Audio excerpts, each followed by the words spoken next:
what y'all trying to do? Welcome back to America Trends. We have an exciting episode where we're going to talk about the trending topics, but maybe some of the trends that you don't want to pay attention. Here with Troy Hazard, the anti-trends guy. Anti-trend's probably a bit harsh, I think, Okay. isn't it? That makes me like the devil, doesn't it? No, Don't you think? no. Okay. Yeah. So the name of your company. So I have a couple of different interests, but my main day job is as a professional speaker. And I write some books when I can be motivated to do that, which isn't very often in the last 7 or 8 years. But pretty much my day job is just talking to small business about being better Now, at business. you're writing some books. You've written one before. A couple, yeah. What's the name of your So other book? Future-Proofing Your Business was the last one. Right. That was an Amazon business bestseller. And then before that it was The Naked Entrepreneur, which was more of a life story about having a bit of a breakdown in business, because I pretty much burnt out. Yes. And so I took a year off and wrote about that. like That's actually what brought us to America. That was 2009 and it was released here, and I said to my wife, look, if it goes okay, why don't we stay? Yeah. Still here. Yeah. So it's Yeah. going okay. Exactly, yeah. So trends, like some of the trends that you think maybe should not be paid attention to. You have an Well, interesting it's not philosophy. so much singling out a different trend. I think small business gets hooked up on wanting to try and be ahead of the curve. Right. And they focus on this one thing, and as a result, they miss other opportunities. Mm-hmm. So, by way of example, when social media started to really get some traction, Yep. everyone's thinking it's the way of the future. And the reality is, it's kind of like what radio was in the 20s, television in the 40s, colour television in the 60s, the internet in the 80s. It's another thing for you to consider, another trend for you to follow, but it's not going to save the world. Because in 10 years' time, there'll be something else you have to follow.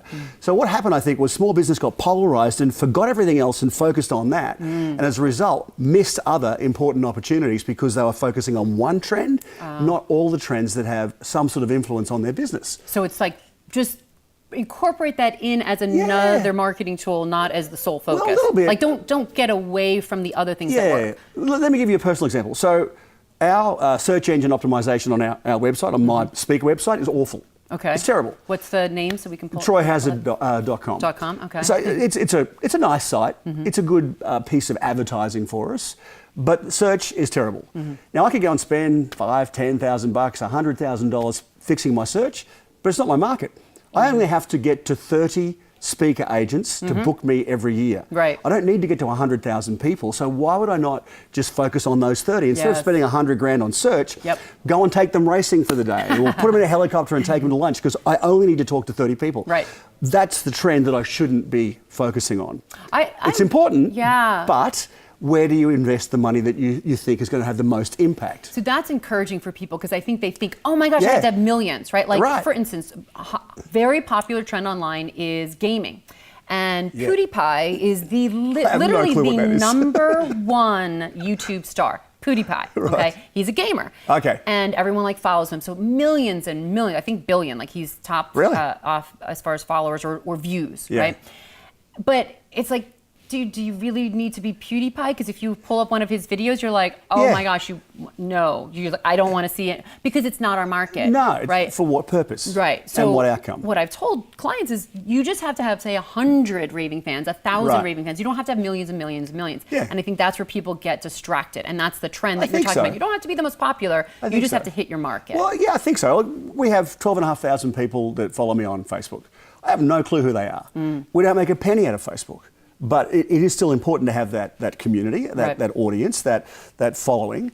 But for what purpose and what outcome? Right. It's just to connect with people. It's not to make money or to monetize it. It's just to be out there and open and available to an audience. And then the argument people talk about is like, how many people can you really follow, right? Because Yeah, exactly. Facebook maxes it at 5,000, but shoot, at 500, you get a little overwhelmed. You can't spend that much attention. Yeah, well, you probably them. could. You just wouldn't have a job. Right.